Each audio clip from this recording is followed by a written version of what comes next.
नमस्कार साथियों, सरस्वती आईटीआई में आपका स्वागत है। आज हम लोग विद्युत के बारे में पढ़ेंगे और आज पहला चैप्टर है।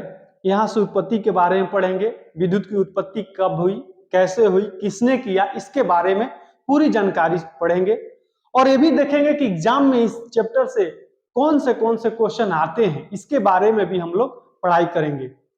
तो इसी तरह जिस तरह से आप लोग हमें प्यार दे रहे हैं, इसी तरह हमारे चैनल को भी लाइक कीजिए, सब्सक्राइब कीजिए, अधिक से अधिक अपने दोस्तों में शेयर कीजिए और हमारे तरफ से पूरी कोशिश है कि आपको एक भी चीज न छोड़ा जाए जो एग्जाम में आए। एग्जाम में आने वाले प्रत्येक चीजों को अच्छे तरीके से पढ़ाया जाए। अगर जो भी मेरे वीडियो को देख रहे हैं उनसे यही एक रिक्वेस्ट है कि जब भी बैठें एक कॉपी और पेन लेकर बैठें और ये जो भी बात लिखवाया जा रहा है आप एक एक चीजों को नोट कीजिए। आइए अब चलते हैं विद्युत के बारे में पढ़ते हैं। आवेश यानी आवेश की उत्पत्ति कैसे हुई इसके बारे में जानते हैं। देखिए इसमें क्या है कि कहा जाता है कि थेल्स नामक एक वैज्ञानिक थे। आवेश जो है यहाँ लिखा हुआ है कि आवेश जो है एक थेल्स नामक वैज्ञानिक थे। लगभग आज से 2500 ईसा पूर्व में थेल्स नामक वैज्ञानिक ने कुछ इलेक्ट्रिक मटेरियल को क्या किया कि नजदीक लाया और उसको आपस में इलेक्ट्रिक मटेरियल को घर्षण किया और कागज के छोटे छोटे टुकड़ों को नजदीक लाया और उन्होंने देखा कि ये कागज के छोटे छोटे टुकड़े आपस में आकर्षित होने लगे। इसी को घर्षण यानी स्टैटिक विद्युत के नाम से, स्टैटिक इलेक्ट्रिक के नाम से या स्थिर विद्युत के नाम से जाना जाता है। यानी घर्षण बल से जो इलेक्ट्रिक उत्पन्न होता है उसको स्टैटिक इलेक्ट्रिक कहा जाता है। अब आइए जानते हैं कि यहां पर आपको देख लीजिए कि आवेश की उत्पत्ति 2500 ईसा पूर्व में थेल्स नामक वैज्ञानिक ने रेशम के छड़ पर इलेक्ट्रिकल मटेरियल को घर्षण किया और कागज के छोटे छोटे टुकड़ों को नजदीक लाया और उसके बाद उन्होंने देखा कि कागज के टुकड़े आकर्षित होने लगे। इस प्रभाव को इलेक्ट्रिक के नाम से जाना जाता है। यानी घर्षण बल से जो इलेक्ट्रिक उत्पन्न होता है उसे स्टैटिक इलेक्ट्रिक कहा जाता है या स्थिर विद्युत कहा जाता है। जैसे रेशम के छड़ पर पदार्थ के रगड़ने से उत्पन्न इलेक्ट्रिक और इस टाइप के इलेक्ट्रिक का प्रयोग नहीं के बराबर किया जाता है। यानी ये जो है इस टाइप के इलेक्ट्रिक का प्रयोग नहीं के बराबर किया जाता है। तो ये क्या किए कि ये जो थेल्स नामक वैज्ञानिक ने कागज, अब मान लीजिए कि मेरे पास ये कागज के छोटे छोटे टुकड़ा कर दीजिए, अपने सर में क्या कीजिए, कैसे ऐसे पेन को, ये पेन है, सर में ऐसे रगड़िए। रगड़ने के बाद जब आप कागज के छोटे छोटे टुकड़ों को इस पे लाइएगा तो ये क्या होता है, कागज इस पे आकर्षित होने लगते हैं। कागज के छोटे छोटे टुकड़े आकर्षित होते हैं। इसी प्रभाव को इन्होंने इलेक्ट्रिक का नाम दिया। ठीक है, तो ये जो इलेक्ट्रिक है इसका प्रयोग जो है नहीं के बराबर होता है। इसका प्रयोग नहीं के, ये सिर्फ आवेश की उत्पत्ति इन्होंने किया। अब इसमें मुख्य जो वैज्ञानिक आते हैं जिन्होंने, जैसे डायनेमिक इलेक्ट्रिक आता है। डायनेमिक इलेक्ट्रिक का खोज जो था वोल्टा नामक वैज्ञानिक ने 19वीं शताब्दी में किया था, तो उसके बारे में भी पूरे डिटेल पढ़ेंगे। जैसे फ्राडे नामक वैज्ञानिक ने मैग्नेटिक जो फील्ड में कॉइल को रखकर वो मैग्नेटिक फील्ड जो विद्युत का उत्पादन किया, तो फ्राडे के भी बारे में पढ़ेंगे। इसमें जो इंपोर्टेंट वैज्ञानिक आते हैं जिनका नाम आता है बेंजामिन फ्रैंकलिन, जिन्होंने तड़िक चालक का खोज किया और तड़िक चालक से उन्होंने बताया कि आवेश जो होता है उत्पन्न तो हो गया। ये मान लीजिए कि एक तरह का कह सकते हैं कि शिलालेख होगा 2500, ऐसा तो नहीं होगा, 2500 ईसा पूर्व के बाद कोई खोज ही नहीं होगा। लेकिन जो है 18वीं या 19वीं शताब्दी के आते हैं बेंजामिन फ्रैंकलिन, और फ्रैंकलिन ने बताया कि ये जो होता है आवेश दो प्रकार का होता है, एक धनावेशित होता है, एक ऋणावेशित। तड़िक चालक का खोज भी किसने किया था, बेंजामिन फ्रैंकलिन ने किया था। अब देखिए बेंजामिन फ्रैंकलिन के बारे में हम आप लोग को बताते हैं कि बेंजामिन फ्रैंकलिन कौन थे। ये एक अमेरिका के स्वतंत्रता सेनानी थे। जिस तरह से हमारे यहाँ महात्मा गांधी जो थे स्वतंत्रता सेनानी थे, उसी प्रकार अमेरिका में बेंजामिन फ्रैंकलिन जो है स्वतंत्रता सेनानी थे। जिस तरह भारत में जो है आप देखते हैं रुपये पर, पैसे पर महात्मा गांधी का फोटो रहता है, उसी प्रकार अमेरिका के डॉलर पर बेंजामिन फ्रैंकलिन का फोटो रहता है। तो एक स्वतंत्रता सेनानी थे और उन्होंने बहुत ही आविष्कार किया, एक लेखक भी थे, बहुत मतलब बहुमुखी प्रतिभाशाली थे। तो आइए अब जानते हैं आवेश क्या होता है। आवेश जो होता है दो प्रकार का होता है। कौन बताया? तो बेंजामिन फ्रैंकलिन ने बताया। इसको नोट डाउन कर लीजिए। इसमें से एक क्वेश्चन आता है कि स्टैटिक इलेक्ट्रिक का खोज किसने किया, स्थिर विद्युत का खोज किसने किया, चाहे घर्षण बल से जो इलेक्ट्रिक उत्पन्न होता है उसे क्या कहते हैं? स्टैटिक इलेक्ट्रिक कहते हैं। इसको आप लोग नोट डाउन कर लीजिए, ये आता है एग्जाम में, ये क्वेश्चन आता है एग्जाम में, इसको नोट कर लीजिए। अब आगे हम बात करते हैं बेंजामिन फ्रैंकलिन का। बहुत ही शानदार वैज्ञानिक थे और उनके बारे में हम लोग बात करते हैं। तो ये जो है आप लोग नोट कर लीजिए। ये बहुत सारा लेखक भी थे, बहुत सारा का इन्होंने आविष्कार भी किया। तो तड़िक चालक का खोज किसने किया था? तो बेंजामिन फ्रैंकलिन ने। इन्होंने ये भी बताया था कि आवेश जो होता है वो दो प्रकार का होता है, एक धनावेशित होता है, एक ऋणावेशित होता है। तो आइए अब इसके बारे में हम लोग जानते हैं। देखिए बेंजामिन जो फ्रैंकलिन थे, ये क्या किए, तड़ी चालक का खोज इन्होंने कैसे किया कि ये बरसात के दिन में जो है धात्विक ये पतंग उड़ाने लगे। और बरसात के दिन में आप समझ रहे हैं कितना पतंग उड़ाना कितना टेढ़ा बात है, मतलब कितना कितना टेढ़ा बात है बरसात के दिन में पतंग उड़ाना। तो ये बरसात के दिन में जो है पतंग को उड़ाने लगे। उन्होंने बहुत बार एक्सपेरिमेंट किया, फेल हो जाते थे, करते थे, फेल हो जाते थे। लेकिन लास्ट में जो पतंग के में एक धात्विक, हम लोग कैसा होता है कि एक जो पतंग उड़ाते थे तो हम लोग एक चिट्ठी भेजते थे, पता है ना, जब भी हम लोग पतंग उड़ाते थे बचपन में तो एक चिट्ठी भेजते थे। इन्होंने क्या किया कि वहां पर एक धात्विक कंडक्टर को धागा में दिया और ये जंगल में जाते थे, हमेशा जंगल में ऐसा जगह पर जाते थे जहां पर वज्रपात गिरता था, वैसे वैसे जगहों पर जाकर ये क्या करते थे, पतंग को उड़ाते थे। तो जब एक बार क्या हुआ कि इनके जो पतंग पर ही बिजली जो है, वज्रपात आकाशीय बिजली इनके पतंग पे ही गिरा और इनको महसूस हुआ, उसमें झटका का महसूस।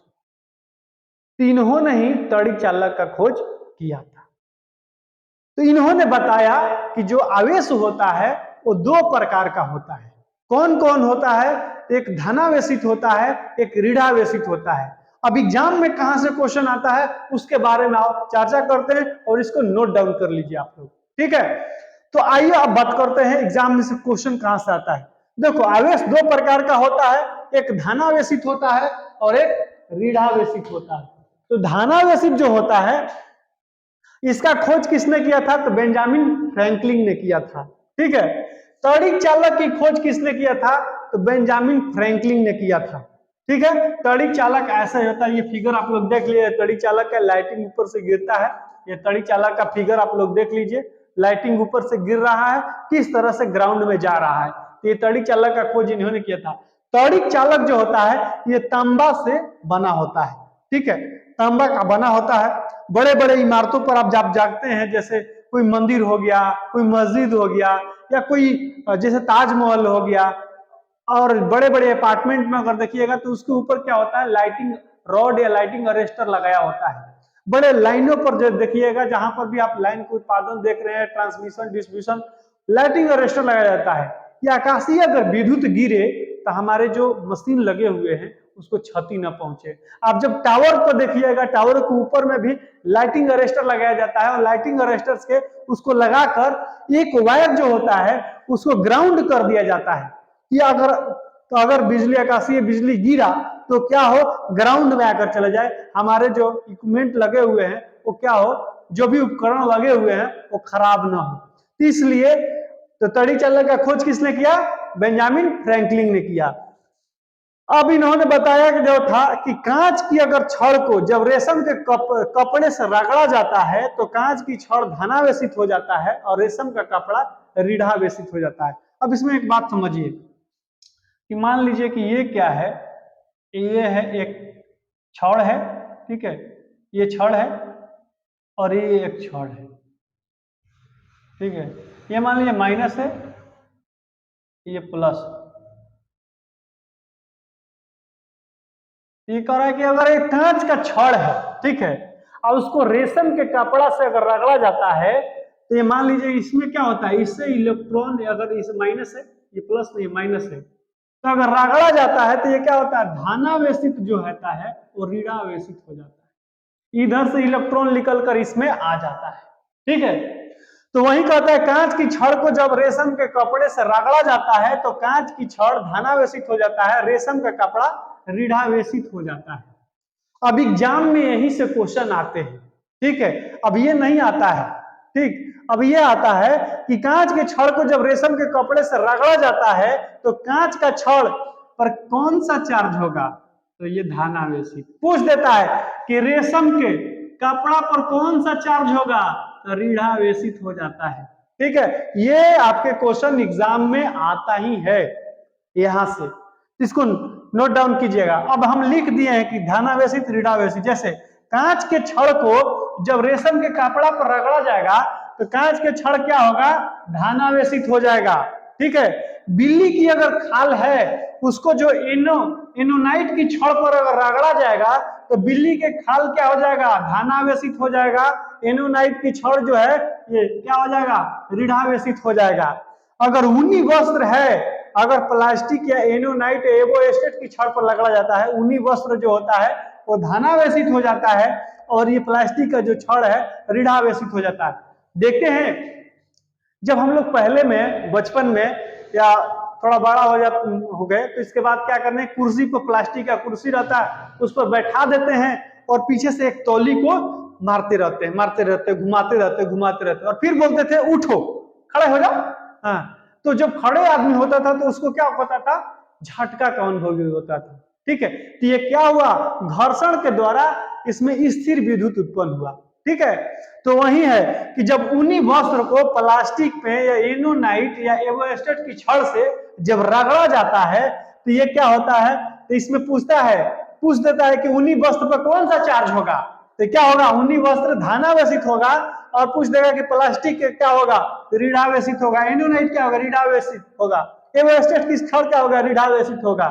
क्वेश्चन ऐसे ही आते हैं, पूछेगा कि बिल्ली की खाल को एनोनाइट की छड़ पर रगड़ा जाता है तो बिल्ली के खाल पर कौन सा चार्ज होगा, तो धनावेशित होगा। एनोनाइट पे कौन सी होगा, तो इस पर बताना है एनोनाइट की छड़ पर जो होगा ऋणात्मक होगा। ठीक है, ये आपको पढ़ना है, ये एग्जाम में आपके आते हैं क्वेश्चन, तो इसको नोट डाउन कर लीजिए। आई थिंक आप लोगों को समझ में आ गया होगा। ठीक है, तो इसको आप लोग नोट डाउन कर लीजिए। आगे पढ़ते हैं आवेश के सामान्य गुण पढ़ते हैं, फिर इसके बाद में पढ़ते हैं वोल्टा के बारे में पढ़ते हैं, फिर फैराडे के बारे में पढ़ते हैं। ठीक है, तो अब इसको नोट डाउन कर लीजिए आप लोग।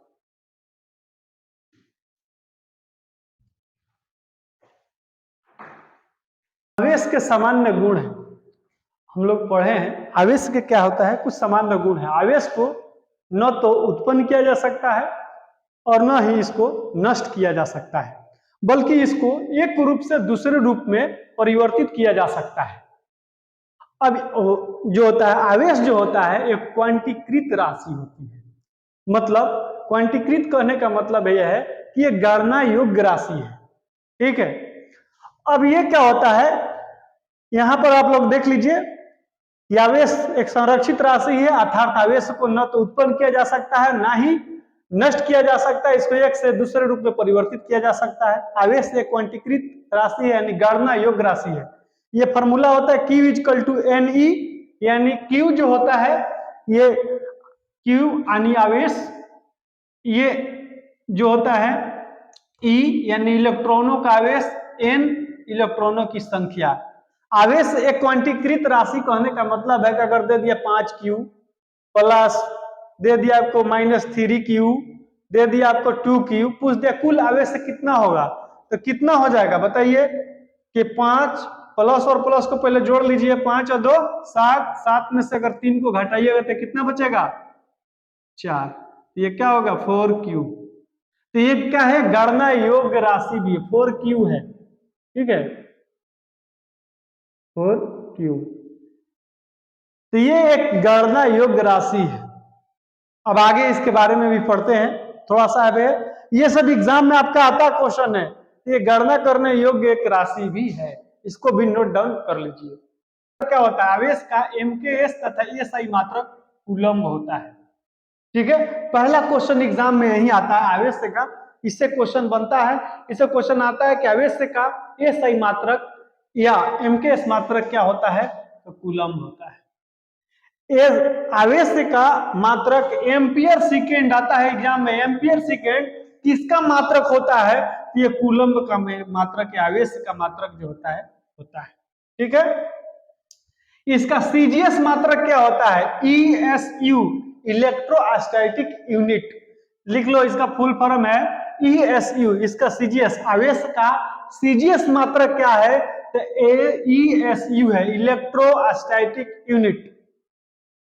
एक कूलम्ब में एग्जाम में आता है, एक कूलम्ब में कितना होता है, एक कूलम्ब में कितना इलेक्ट्रॉन होता है, ये क्वेश्चन एग्जाम में देखो कहीं कहीं क्या होता है, एक कूलम्ब में 6.25 इंटू 10 के पावर 18 इलेक्ट्रॉन देता है, कहीं कहीं देता है 6.24 इंटू 10 के पावर 18, ये 18 इलेक्ट्रॉन देता है, या कहीं के एग्जाम में आता है 6.28 इंटू 10 के पावर 18 इलेक्ट्रॉन आता है, एक कूलम्ब में इतना इलेक्ट्रॉन होता है। तो ये बताइए, ये जो है ये ऐसा नहीं है कि एक ही बार आ जाएगा, कोई इसमें से एक आएगा एग्जाम में, ठीक है, ज्यादातर ये देता है 6.25 इंटू 10 के पावर 18 इलेक्ट्रॉन ये देता है, या ये भी देता है, तीनों में से कोई एक ही रहेगा ऑप्शन में, ठीक है। तो ये आप लोग नोट कर लीजिए, एक कूलम्ब बराबर कितना ईएसयू होता है, यानी इलेक्ट्रोस्टैटिक यूनिट, एक कूलम्ब बराबर इलेक्ट्रोस्टैटिक यूनिट कितना होता है, तो ये होता है 10 3 इंटू यानी 10 के पावर ये 9 होता है, 3 इंटू 10 के पावर 9 होता है। एक ईएसयू बराबर कितना कूलम्ब होता है, तो 3.33 इंटू 10 के पावर 10 -10 कूलम्ब होता है। तो एक फैराडे बराबर 9650 कूलम्ब होता है। ये फैराडे जो होता है, फैराडे ये आवेश का मात्रक होता है, ये एग्जाम में कंफ्यूजन करने के लिए दे देता है, ये कंफ्यूज कि एक फैराडे बराबर कितना कूलम्ब, ये आपको 9650 बताना पड़ेगा, ठीक है। और ये फैराडे जो होता है ये आवेश का मात्रक होता है। अब फैराड आप लोग पढ़े हैं, कैपेसिटर या धारिकता जब पढ़िएगा तो उसमें फैराड आता है, ठीक है। तो फैराड जो होता है, फैराडे और फैराड दोनों में अंतर है, ये नोट कर लीजिए, दोनों में अंतर है, एक फैराडे बराबर इतना कूलम्ब होता है, और ये जो फैराडे आवेश का मात्रक और फैराडे ये जो होता है ये मात्रक आवेश का होता है, लेकिन फैराड आ जाएगा ये धारिकता का मात्रक होगा, ठीक है। आवेश को मापने की इकाई इलेक्ट्रोस्कोप में इसको मापा जाता है, या विद्युत दर्शी से इसको आवेश को विद्युत दर्शी से मापा जाता है, या इलेक्ट्रोस्कोप में मापा जाता है, ठीक है। कूलम्ब के नियम को गुरुत्वाकर्षण का नियम भी कहते हैं। तो ये सब आप लोग नोट कर लीजिए, जो मेन पॉइंट है हम आपको वही लिखवाए हैं जो आपके एग्जाम आने वाले एग्जाम में आए, तो ये सब चीज आप लोग नोट कर लीजिए, किसी भी कंपटीशन में इससे अधिक क्वेश्चन नहीं आएंगे, ये आप लोग नोट कर लीजिए। अब आगे पढ़ते हैं, वोल्टा के बारे में पढ़ेंगे और फैराडे के बारे में पढ़ेंगे, बस दो आज यही पढ़ेंगे, दो वोल्टा के बारे में और फैराडे के बारे में, फिर आगे जो पढ़ेंगे वो राशियों के बारे में पढ़ेंगे। तो बहुत ही आप लोग का शानदार ढंग से ये क्लास चल रहा है। स्थिर विद्युत का खोज किसने किया था, थेल्स ने किया था, यानी थेल्स ने घर्षण से उत्पन्न बिजली का खोज किसने किया था, थेल्स ने किया था, वैज्ञानिक थेल्स ने, यानी स्टैटिक इलेक्ट्रिक का खोज वैज्ञानिक थेल्स ने किया था। यानी स्टैटिक इलेक्ट्रिसिटी वैसा विद्युत जिसका प्रयोग नहीं के बराबर किया जाता है उसको स्टैटिक इलेक्ट्रिक कहते हैं।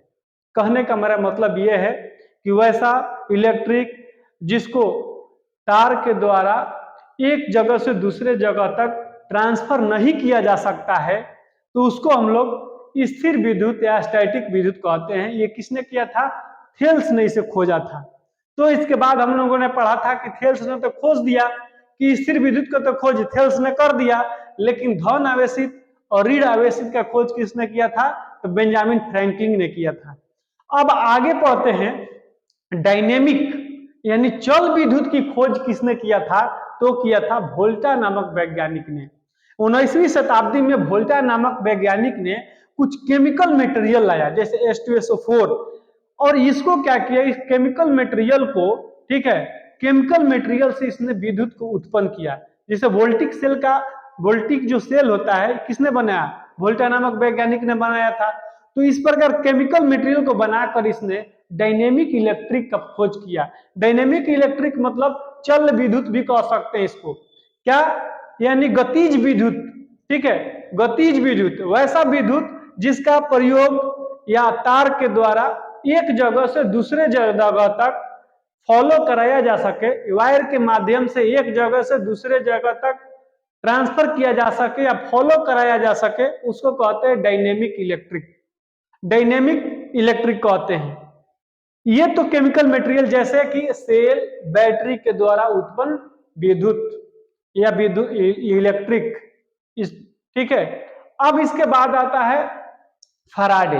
फराडे ने क्या किया था कि फराडे ने क्या किया कि एक कॉइल लिया, ठीक है। फराडे नामक वैज्ञानिक ने कहा कि नहीं, जो मैग्नेटिक फील्ड होता है, ठीक है, उसमें क्या किया कि ये कॉइल लिया, ठीक है, एक कंडक्शन है और एक कॉइल लिया, और कॉइल को मैग्नेटिक जो होते हैं कंडक्शन में घुमाकर, ठीक है, घुमाकर मैग्नेटिक उत्पन्न किया, मैग्नेटिक इलेक्ट्रिक उत्पन्न किया।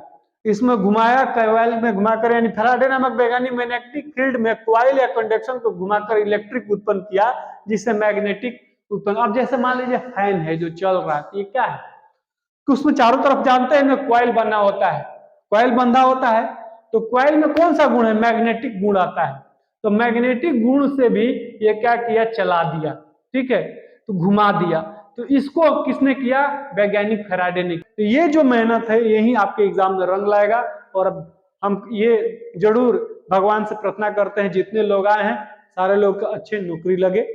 तो आज जो है क्लास यही समाप्त करते हैं। सुनने के लिए बहुत बहुत धन्यवाद। जो लोग ऑनलाइन मेरे क्लास को देख रहे हैं या सुन रहे हैं उनको लिए यही है, आप शेयर कीजिए, लाइक कीजिए, सब्सक्राइब कीजिए, और जब भी मेरा वीडियो देखिए एक कॉपी और एक पेन लेकर बैठ जाइए। सारे चीजों को अच्छे से पढ़ते हुए आगे बढ़ रहे हैं आपके आने वाले एग्जाम के लिए। तो अब जो है समय, ITI के एग्जाम के लिए समय भी कम है, आप डेली जो है आप पढ़ाई करिए, फोकस करिए पढ़ाई पर अपने, और जो जो सब्जेक्ट है उसको भी ध्यान में रखिए। तो थैंक यू सो मच।